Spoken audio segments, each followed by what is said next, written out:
কেইদিনমান আগতে পান বজাৰ যিটো ঘটনা ঘটিল এই ঘটনাটো তীব্ৰ পৰিঘটনা দিয়া হৈছে গোটেই ৰাইজৰ পৰা। সেই ওচি ভাৰ্গৱ বৰবৰা পান বজাৰৰ যিটো ঘটনা কৰিলে এই ডেলিভাৰী বয়ৰ লগত সেইটো অতি নিন্দনীয় বিষয়। আৰু এই ডেলিভাৰী বয়ৰ আল্টিমেটলি কয় কি ৰাইটছ আছে, তেখেত কি কৰিব পাৰে সেই পুলিচজন বিষয়াৰ বিৰুদ্ধে সেইটো মই জনাও আপোনালোকক। তেখেত ষ্টেট পুলিচ একাউণ্টেবিলিটি কমিশ্যনলে কমপ্লেইন ফাইল কৰিব পাৰে, তেখেত কমপ্লেইন কেছ মেজিষ্ট্ৰেটলৈ কৰিব পাৰে, লণ্ডন মেজিষ্ট্ৰেটলৈ কৰিব পাৰে, তাৰপিছত তেখেত ডিফেমেশ্যন কেছ ফাইল কৰিব পাৰে, তেখেত তাৰপিছত ইভেন কম্পালচৰি চুট ফাইল কৰিব পাৰে।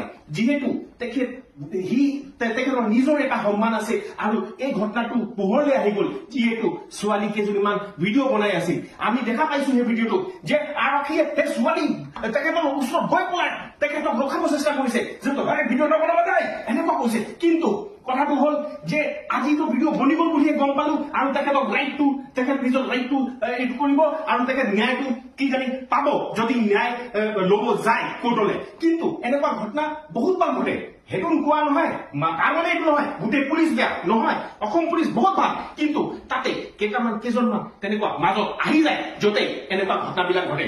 আৰু তেখেত সব গোটেই ৰাইট জানিব লাগে যে পুলিচ যদি আপোনাৰ লগত ইলিগেল কিবা কৰিছে আপোনাৰ লগত নিজৰ ৰাইট আছে আৰু সেইটো লব।